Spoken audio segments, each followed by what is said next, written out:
Good morning, everybody. Good morning. Welcome to the Daily Huddle, where Tara and I are going to talk about relationships and communication, and we're going to dive right in and we're going to get awkward. Right. You like that awkward silence? Do you like that? I played into it. Go for it, Tara. Take us away. I'm glad you actually said that because people do find silence to be awkward. And you know who is the master at just like not letting it be a thing is Dr. Monica Agondo. I mean, she asks these questions and she's like, "What do y'all think?" And she just says, and she'll just wait and wait and wait. There's a saying in sales that is whoever speaks first loses. And that we need to take in silence. So that's going to be something fun to venture into, but let's get right to our topic of getting awkward. And as I often like to do, I'd like to kick that off with a story around the power and the value of being awkward and what we're really talking about. You may know that my career started off when I really got going in a career, it was in sales. And I was in a territory that was completely ruled by the competition. And the word on the street was that I never really had any hope of earning business in this territory. Well, as I started to build this territory and lose and lose and lose and learn all about failing, what I was trying to do was emulate my colleagues and my competitors. And so what I mean by that is, excuse me, my colleagues and my competitors were conservative, polo wearing white dudes, a bunch of them. And they all played golf. They played a lot of poker. They drank with their buddies. They went to strip clubs with customers, took customers golfing, hunting, dinners. And here comes Tara. And y'all, for 2.5 years, I tried to emulate my colleagues and competitors, not the strip club part. But I spent time on the golf course and I just tried to be one of the guys. And I finally took a Hail Mary in my career and I thought, you know what? This is not working for me. And so I completely abandoned trying to be normal, trying to fit in, trying to conform to what everybody did. And I made my very own way of connecting with customers and bringing value to their organization. And in time, that's what made my territory a success, was deciding to do things my own way and not copy the blueprint that seemed to be working for so many people, but it wasn't working for me.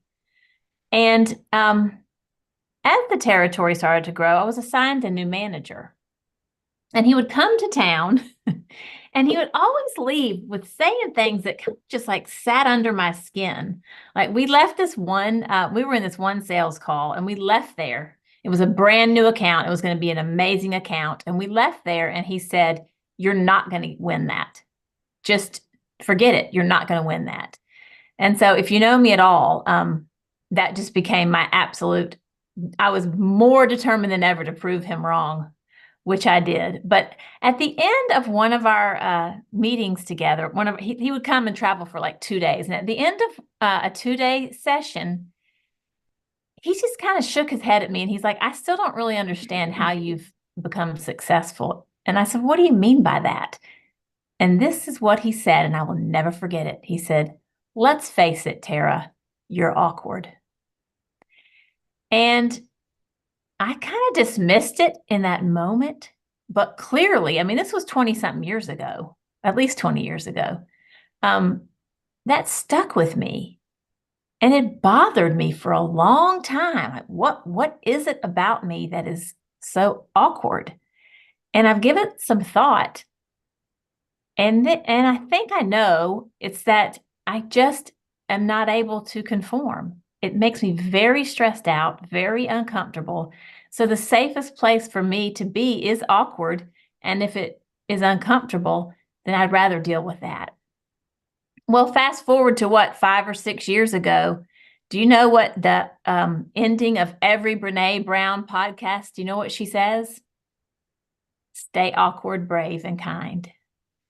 And so that's what I want to explore today is, why is it that someone who is a world-renowned researcher and speaker and writer has chosen the word awkward as the first of the three words that she always signs off with? So I want to ask you, Kathryn, what do you think about the word awkward? What does it mean to you, and why should we get awkward? Hmm. Yeah, I love that. I the first thing that comes to mind is that it's anything that's different. Like Mhm. we're really conditioned to social norms. And so I find myself like, you're really bubbly and like know the right things to say. And you're always like engaging people, like when we do our Fem Forts, you're like always like, I'm not like that. I have to work to be like that. And so if I see that as the social norm, if I am not doing that and I'm like more reserved and sit back, that feels awkward to me because I think it's counter to a social norm. Right? Like Mhm. we're always comparing it to the truth is there's no good, bad, or indifferent. Really awkward is a judgment. You know what I mean? Like it's very subjective. And I think in order to come up with something that's awkward, you're comparing it to something else. Mhm. And so if I'm awkward, not as socially engaging as you, let's say at times, because that's not my natural tendency, then I'm comparing it to your ability to be socially engaging, Mm, right? So, absolutely. so anyway, I just think it's an interesting thing is like, what am I comparing it to? Like if I'm considering myself awkward or someone else awkward, what am I comparing it to? There's a standard there. Absolutely. It makes me think of I watched this talk not too long ago, and this gentleman was talking about one of my favorite sayings, which is let your freak flag fly. And he said, the only time we should not want to be abnormal is on a pathology report. Which I love that. Like, yeah, you don't want that report coming back abnormal. But other than that, why don't we want to be abnormal? And Mhm. I think it is because people don't want to feel awkward. Last, Well, I would dig a go little ahead. deeper too. I think it has to do with, Maslow's hierarchy of needs and not wanting to be kicked out of the club, right? Wanting to be a part of something and awkward and like that's different from conforming. And, I think we're always combating this, probably a lot subconsciously. I think so too, because at the end of the day, I don't care how old we are, how seasoned we are, how mature we are, we want to belong somewhere. Hmm. But to me, what I don't want is to belong everywhere because then I think that we'll be extraordinary nowhere. And that's as I've gotten older, that's a risk I'm willing to take. And that's what I've learned about the power of being awkward is some people, and I think I do understand why the guy says I'm awkward, and it is because I don't do small talk very well. I'm going to dig right in, rather than asking somebody what they do, I would rather ask them, what is it that you love to do? What lights you? And it's just like these questions that take people aback. And Hmm. some people will pull away from that because they're not comfortable, but some people will really lean into it. And that's how beautiful relationships are made. Mm. So Well, see, and it that could feels be good to considered me. awkward to somebody who would rather do small talk, right? Like, oh, you just went totally deep. That's uncomfortable. That's awkward. Yes. Right. Yes. Right. Yeah. Whereas for us, like that's not awkward at all. It's like the Mhm. opposite is awkward. Yeah. I was talking to someone who is a very self-aware person who's done a lot of work on herself when I was first exploring this topic personally. And I said, I don't want to make other people uncomfortable. And I'll never forget what she said. She said, Tara, it's not your job to make other people comfortable. Mhm. And so unless I'm in a sales setting, and then it damn sure is my job, um, without losing my authentic self, of course. I've always remembered that. Like, do I want to intentionally make people uncomfortable? That's like saying we want to intentionally be unique or unusual. That's for attention. Mhm. What I think we're talking about is releasing ourselves from how we define normal and just being fully transparent and being ourselves. Mhm. Mhm. Yeah, I think so. And it's interesting because I don't know, I would venture to say that those who are more totally just themselves, really in the flow, connected, even if their actions may seem awkward because it's a different social norm than mine, like I tend to think that they will not be awkward or seem as awkward because they're totally being authentic. And you can read when somebody's trying to like, be somebody other than they are. Yeah. That's awkward, I think. It is. Or though, when someone's just holding everything back and they're just, I call them weather talkers, Yeah. talking about But the how weather. do we push through? Because like it really is, I feel like this is where, your work comes into play. I really feel like we're fighting against our brains if Mhm. we're designed to fit in and be part of the crowd, but yet who I am doesn't really fit with this crew, in your case, the polo and the golf playing and strip club going kind Right. of folks. Like then how do we push past that and like take, I don't know, I would say take control of our brains, you know what I mean? I don't want to be like just fall victim to I want to fit in, so I'm just going to be a different, or I'm just going to sit here and say nothing. Mhm. I believe that it really takes some intentionality Hmm. to respond to it differently. So to me, it's not so much about trying to be or not be awkward, but it's when it happens, when we show up in our full selves and we can see that maybe it's a little uncomfortable, that instead of retreating or apologizing, that we lean into it. Hmm. I think that in my reading, that's a lot of the reason why Brene Brown is so passionate about awkward. She says that when we lean into it, it brings out the power of vulnerability, transparency, and authenticity. Hmm. She says oftentimes that she's not trying to be right, she's trying to get it right. And when we take that mentality into the setting, that invites new ideas, innovation, and we have to get awkward to get there. We can't just keep doing the same norms. Hmm. Hmm. Yeah, I guess I see it as leading to exploration. Hmm. And Hmm. it also makes me think of I used to listen to this guy and read his books. I haven't in a long time, a guy named Robin Sharma. Hmm. And you know him, and 5 a.m. club. yeah, he says Hmm. that change is hard in the beginning, messy in the middle, and glorious in the end. And to me, that means that next time something feels awkward or we want to say something from the heart, let it rip. And if it's Hmm. awkward, learn from that, grow from that. Hmm. Yeah, and I'm curious. I want to hear from other people today. I want to hear what others are thinking about this because this is our take on what awkward is, and I know Yeah. mine of like what I compare things to, my social norms, etc. But I am curious, what are some of your other definitions of awkward, or how do you relate to the word awkward? Mhm. Cece. Good morning. You want to put my camera around? Okay. I kind of see awkwardness as it could be because of I guess, expectations. How I expect myself to be, to be successful in a certain way, Hmm. and when I'm not as successful as I desire to be, it becomes awkward, which I like kind of like feel embarrassed about myself not being the way that I think I should be at that moment.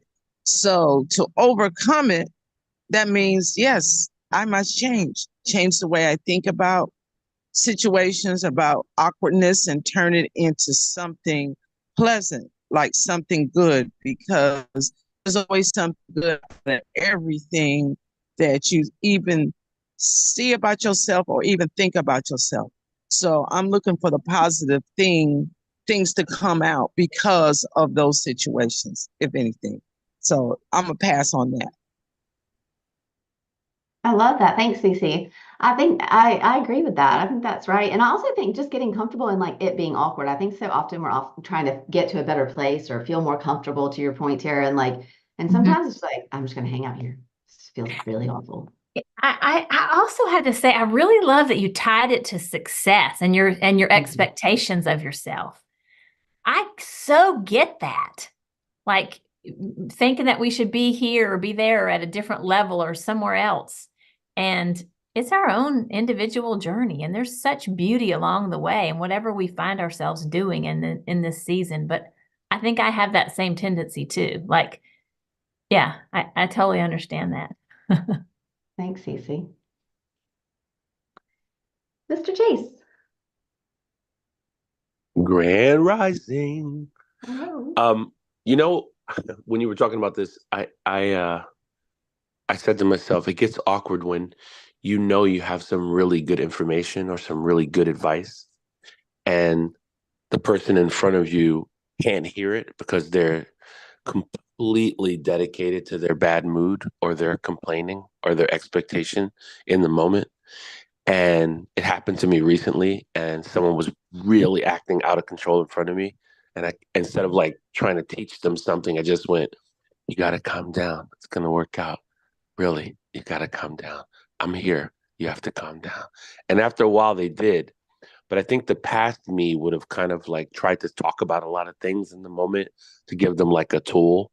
It's kind of like Mhm. giving somebody a Phillips screwdriver when they need a flathead, and they won't and they won't take it. You're like there, but you have the best of intentions, and it gets awkward because you realize no matter what happens, they're not going to use your tool in the moment. You just have to be present. And I find Mhm. myself more in that situation recently, and I think it just means that I've grown because it's showing me the lesson over and over again, and I'm not fighting it anymore. But it is awkward. It is awkward. Yeah. Thanks. Yeah. It sounds like you have a lot of relationships in your life where people are leaning on you with their problems and you keep showing up for people. I hope that you have people that are showing up for you. That's a great point. That's a great observation. And it is actually, I believe that's true in a lot of ways.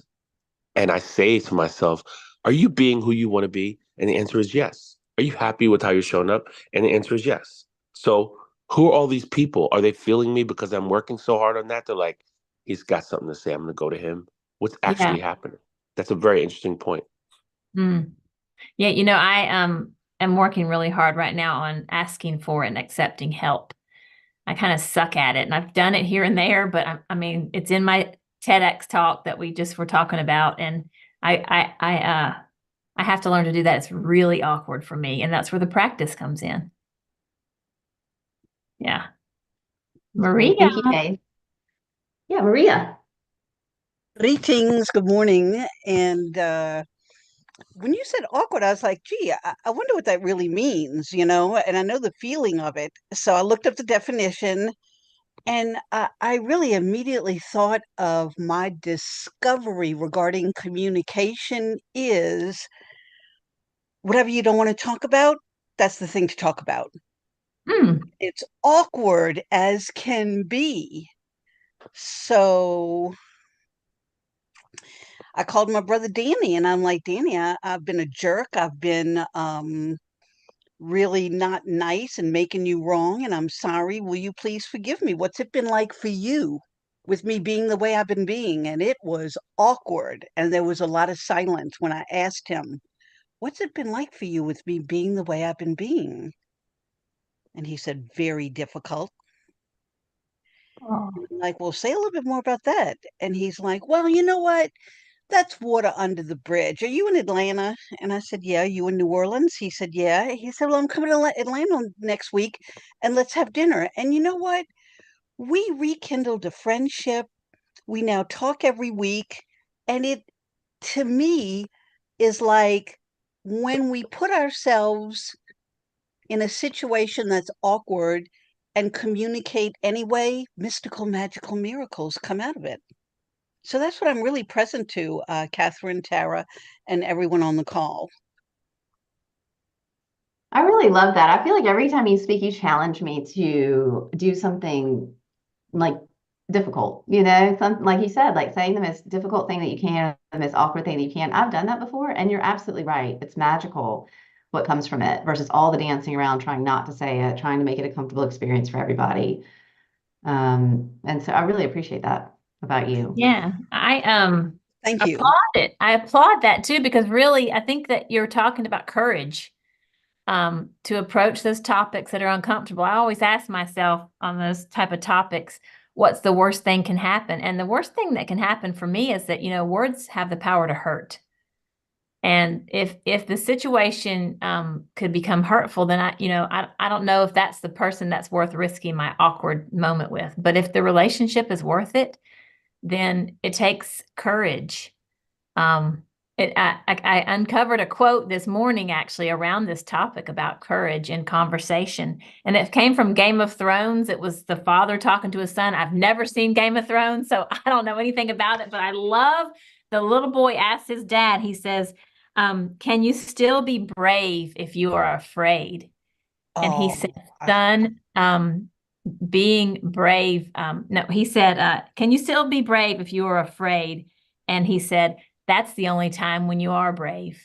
And that just gave me chills. I loved it so much. ding, ding, ding, ding, ding, ding. That's beautiful. Yeah, yeah, yeah, that's the only time you are brave. Yes, I love that. Hey, Rashida, I'm excited to hear your voice this morning. Grand rising, everyone. Thank you so much, Marie. I love the point you make. Thank you so much, my dear brother Chase. I'm telling you, amazing, Tara and Kathryn. Thank you so much. But I find myself in awkwardness in my life 2 years ago, and also in the braveness of my life. When at the time, my former boyfriend was in coma for 39 days, almost Ooh. 29 days, almost 30 days. And that awkwardness for me was every morning before I go to work, go clean him up and get everything ready for him. And the nurse says, at the 25th day, 26th day, she said, that they have nothing else to do for him. And his brother is giving authorization to pull the plug. I said, pull which plug? What plug? Are you out of your mind? So I approached my brother-in-law at the time and I say, are you giving permission to let they pull the plug of your brother? He says, the doctor said they can't do anything for him. I says, oh my goodness, I would like you to be laying down there and see if I will pull the plug on you. He said, would you like I go and pull the plug on you? But what kept me in the sense of direction, have been brave, is the awkwardness that I was seeing and the braveness, because I was scared myself, but at the same time, the braveness of my spirituality and my belief that he was not going to go anywhere is what kept me in that sense of braveness. And that said, and don't get me wrong, every morning I was going to the hospital, I was like, oh my goodness, is the bed going to be empty? Or it's that awkwardness have been in the belief and the trust that you have in that being. And the morning when you wake up, the first face he see was me. And I was like, oh my goodness, they didn't want you up there. They sent you back because you was troublemaker. And he said, because he could not speak because he have tube. He was tube with the machine, with the breathing machine, so he could not speak. And eventually after when he went to rehab and stuff like that, he said, how in the world you know that they sent me back? I said, the face you come back with, you came back with a scary face. He said, that's right. I saw the light and they tell me, you don't belong here. Go back. When he wake up, he saw my face. And I tell him, say, oh, they didn't want you up there, don't it? But the awkwardness and the belief and the braveness is what keep me in where I'm at, in the consciousness and the awareness of life itself. Thank you so much for the topic. Thank you very much, Tara and Kathryn. Are you, thank you, Rashida. Are you saying that it felt awkward to be so vocal about your spirituality or your religion? I was awkward with fighting with his kids, his ex-wife, and his brother, and the doctors. I was fighting with everybody. And until today, he always say, only you keep me alive. Only you keep me alive. Because you risked awkward. I see. Exactly. I would not be here. So every day he speak to me, say, thank you so much for life itself. He said, because everybody was going to pull the plug on me. Oh, I see. So wow. So being awkward was life-saving for you. That's fascinating. That's powerful. Yeah. Thank you. I've been thinking about, even like recent awkward moments. And I think that really the takeaway for me is how we respond to them.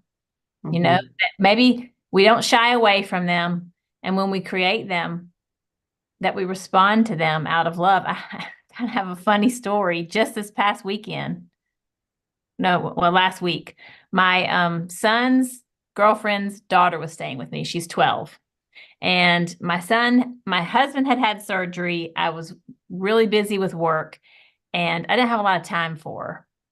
But I was determined to make some time for her. And so at one point we decided we're going to go to Starbucks and make a grocery list and we're going to bake something. And so I said, okay, let's go. She said she likes Starbucks. And I said, what do you like at Starbucks? And she said, Frappuccino. And I'm like, I've never had a Frappuccino. So probably y'all have, but I had not. So we go into Starbucks. We both order Frappuccinos. Mine was with almond milk and hers with something all over it. And we go and sit down. Well, the cup is like this tall and the straw is like this tall. We sit down. I open up my book. We're going to look at some recipes and have a little fun and sip the Frappuccinos. I took one sip, put it down, go to turn a page in my notebook, knocked the entire thing into my lap. I mean, from head to toe, I'm covered in Frappuccino. This was last week. Now, that was embarrassing to say the very least. And I think if she wouldn't have been there, and I was just so determined to have this time for her, I probably would have just gone home and changed my clothes and started my day over. But I stayed there in the awkward.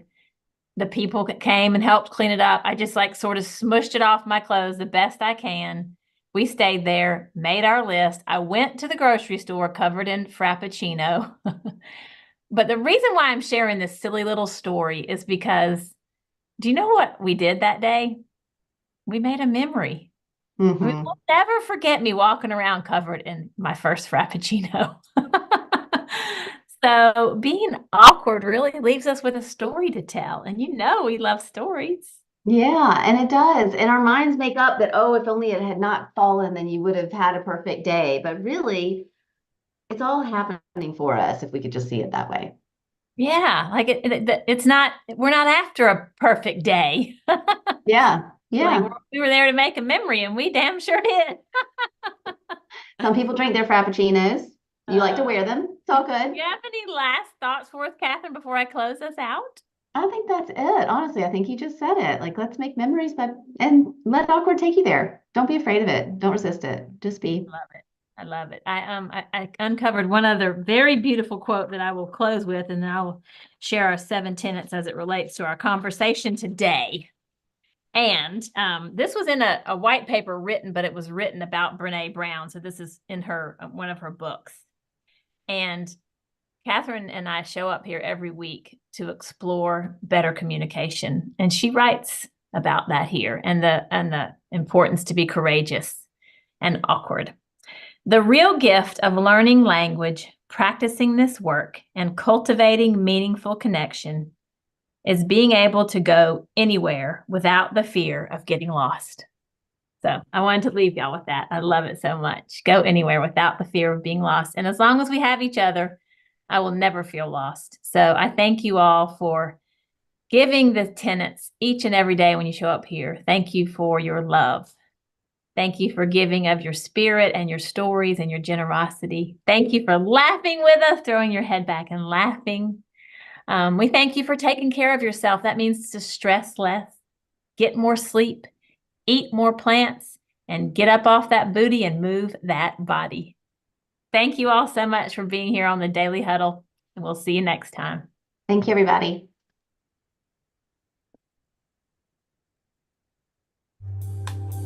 Thank you, everyone. Excellent job.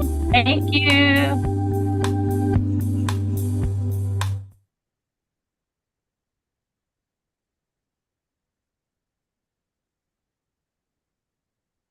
feel like we're frozen. Thank you, Dr. DJ Davis. All right. I think we're out of here. I don't know about you. I'm frozen or something. Are you? Thank you, I'm here. partners. There we go. Thank you. Love you Y'all have a all. great day. See you Take next care. time. Bye-bye.